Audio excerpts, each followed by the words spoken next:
నవీపేట మండలం మోఖన్పల్లిలో కొనసాగుతున్న కస్తూర్బా గాంధీ బాలికల విద్యాలయాన్ని కలెక్టర్ ఇలా త్రిపాఠి ఆకస్మికంగా తనిఖీ చేశారు. పాఠశాలలోని తరగతి గదులను పరిశీలించారు. సిబ్బంది అటెండెన్స్ రిజిస్టర్లను తనిఖీ చేశారు. నిర్వహణ పరమైన లోపాలను గమనించిన కలెక్టర్ ఆగ్రహం వ్యక్తం చేశారు. విధుల పట్ల నిర్లక్ష్యంగా వ్యవహరించిన ఇన్ఛార్జి స్పెషల్ ఆఫీసర్ కవితతో పాటు బోధనా విధులలో కొనసాగిస్తున్న రాజశ్రీకి షోకాజ్ నోటీసులు జారీ చేయాలని ఆదేశించారు. బాలికల విద్యాలయాల నిర్వహణలో నిర్లక్ష్యాన్ని ఉపేక్షించబోమని, విద్యార్థినుల భద్రతకు సంక్షేమానికి అత్యంత ప్రాధాన్యత ఇవ్వాలని కలెక్టర్ సూచించారు. ప్రభుత్వం నిర్దేశించిన మెనూ ప్రకారం నాణ్యమైన పౌష్టిక ఆహారాన్ని అందించాలని నిర్వాహకులను ఆదేశించారు. పాఠశాల పరిసరాలు నిశితంగా పరిశీలించిన కలెక్టర్ ఎట్టి పరిస్థితుల్లోనూ బయట వ్యక్తులు ఏ ఒక్కరిని కూడా లోనికి అనుమతించకూడదని అన్నారు. అనంతరం 10వ తరగతి క్లాస్ రూమ్లను కలెక్టర్ సందర్శించి విద్యార్థినులకు పాఠాలు బోధించి పలు ప్రశ్నలు వేస్తూ వారి బోధనా సామర్థ్యాన్ని పరిశీలించారు. చక్కగా చదువుకొని ఆత్మవిశ్వాసంతో పరీక్షలు రాయాలని సూచించారు. ఏవైనా ఇబ్బందులు ఎదురైతే ధైర్యంగా అధికారులకు ఫిర్యాదు చేయాలని, అనారోగ్య సమస్యలు తలెత్తితే నిర్లక్ష్యం చేయవద్దని సూచించారు.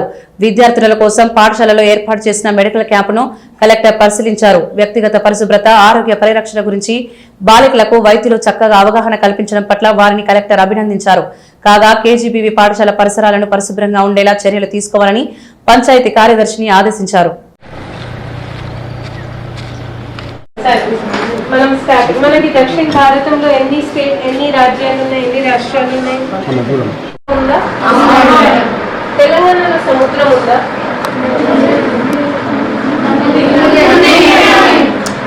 తమిళనాడులో, కర్ణాటకలో సముద్రం ఉందా? తెలంగాణలో సముద్రం ఉందా? ల్యాండ్ లాక్ అంటే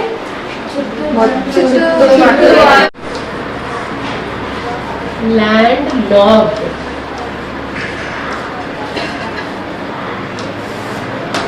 సో తెలంగాణలో వేరే దక్షిణ రాష్ట్రాల కంటే, దక్షిణ భారత రాష్ట్రాల కంటే ఎక్కడా కూడా సీ లేదు. సీ కానివ్వండి, మన మహాసాగర్ ఇండియన్ ఓషన్ కానివ్వండి, ఎక్కడ కూడా లేదు. ఓకే, చెప్పింది.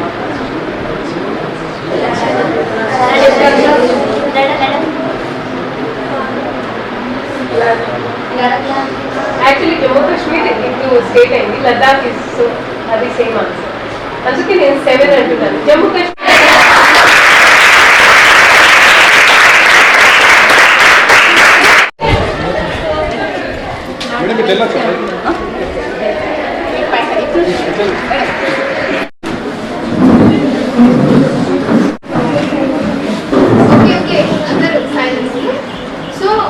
గవర్నమెంట్ ఆఫ్ ఇండియా నుంచి ప్లస్ మన స్టేట్ గవర్నమెంట్ నుంచి మనకి ఇప్పుడు 100 days హెల్త్ క్యాంపెయిన్ అవుతుంది, 100 days health program. Okay, so అందులో భాగంగా రెసిడెన్షియల్ స్కూల్స్లో మీ అందరికీ team of general physician, paediatrician, dental doctor and medical officer. Okay, so మీకు మెన్స్ట్రువల్ హైజీన్ గురించి కానివ్వండి, మెంటల్ హెల్త్ గురించి కానివ్వండి మీకు ఎక్స్ప్లెయిన్ చేయడానికి మెయిన్గా నా రోల్ మాత్రం అది. So to give you an awareness. Mental health, so మనకి ఫిజికల్ హెల్త్ ఎంత ఇంపార్టెంటో మెంటల్ హెల్త్ కూడా అంతే ఇంపార్టెంట్ కదా. సో మనకి చిన్న దెబ్బ తగిలినా మనం వెంటనే దానికి ట్రీట్మెంట్ తీసుకుంటాం, దాన్ని తొందరగా క్లియర్ చేయాలనుకుంటాం. అలానే మెంటల్ హెల్త్ కూడా చాలా ఇంపార్టెంట్. మన ఇన్సైడ్ బాగుంటే అవుట్ సైడ్ ఆబ్వియస్లీ బాగుంటుంది. సో మెంటల్ హెల్త్ బాగుండాలి అంటే మనకి మెయిన్ థింగ్స్ ఏంటి? Proper communication. సో మీరు ఇప్పుడు ఇంట్లో ఉండట్లేదు, హాస్టల్లో ఉంటున్నారు. సో మీరు మెయిన్గా కమ్యూనికేట్ చేయాల్సింది ఎవరితో ఉంటుంది? మీ క్లాస్ టీచర్ కానివ్వండి, మీ వార్డెన్ కానివ్వండి. ఓకే, సో మీకు ఏదైనా హెల్త్ ఇష్యూస్ ఇప్పుడు అంటే ఎగ్జామ్ స్ట్రెస్ ఉంటుంది, ఎగ్జామ్ పీక్ మూమెంట్లో ఉంటారు. సో ఈ పక్కన పెట్టేసి లేదా నెక్స్ట్ నెలలో సరి అవుతుంది అనేది కాదు. ఇంకా madam, if I'm right, it can also lead to fibroids formation. మీ యూట్రైన్, మీ గర్భాశయం మొత్తం ఎఫెక్ట్ అయిపోతుంది. అండ్ మనకి మన బాడీలో మోస్ట్ ఇంపార్టెంట్ పార్ట్ వచ్చేసి గర్భాశయం ఆఫ్టర్ బ్రేక్. మేడం చెప్పినట్టు లైక్ డిఫరెన్సెస్ కొని తర్వాత డాక్టర్ అయ్యారు. అండ్ డాక్టర్ అయిన తర్వాత మేడం కాన్ఫిడెన్స్ చూడండి. ఇప్పుడు చాలా మంది జెంట్స్ ఉన్న ఎవరైనా మేడం ఎలాంటివి అంటే మూఢనమ్మకాలు, ఎలాంటివి సందేహాలు, వ్యత్యాసాలు లేకుండా మీతో ఫ్రీగా మాట్లాడుతున్నారు. సో ఇంత మీ బాధ్యత ప్రాబ్లమ్స్ చెప్పాలి. అమృత ఒకటే చెప్తే, తిరుమల ఒకటే అడిగితే కాదు, అందరు అడగాలి, అందరు చెప్పాలి.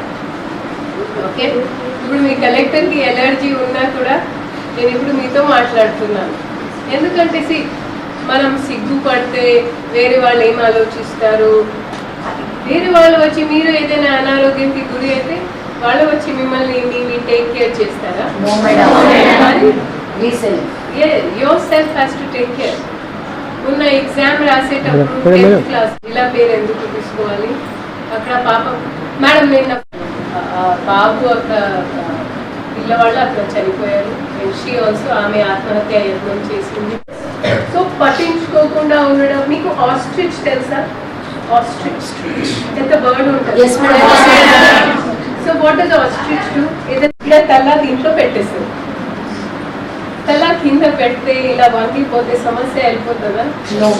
మరి మనం ఆస్ట్రిచ్ లాగా ఉండాలా? డాక్టర్ మేడం లాగా ఉండాలా? So you should not be an ostrich. అదేవిధంగా పిజిన్స్. పిజిన్ తెలుసా? పావురం అన్ని బిల్డింగ్స్ లో ఉంటాయి. సో పావురం అంటే పిల్లి తినేస్తుంది పావురం. సో పిల్లి వస్తుంది అనేది పావురం ఏం చేస్తుంది? ఇలా కళ్ళు మూసుకొని ఉంటాయి. కళ్ళు మూసుకుంటే పావురం తినదా? ఇంకా టేస్ట్తో తింటుంది, ఇంకా నైఫ్ ఫోర్క్తో తింటుంది. సో కళ్ళు మూసుకుంటే ఎవరికి చెప్పకపోతే ఆ సమస్య సమాధానం కావు. మీరు చెప్పాల్సింది అడగాల్సింది, మర్యాదగా అడగాలి, ఒక పద్ధతితో అడగాలి, ఓకే, ఒక ప్రాపర్ ఛానల్తో అడగాలి. మేడం లాంటి డాక్టర్స్తో అయినా అడగాలి, మీ ఏఎన్ఎం అమ్మ ఉన్నారు వాళ్ళతో అడగాలి. అడగకుండా ఉంటే మళ్ళీ అదే అవుతుంది, పిల్లి వచ్చి తినేస్తుంది.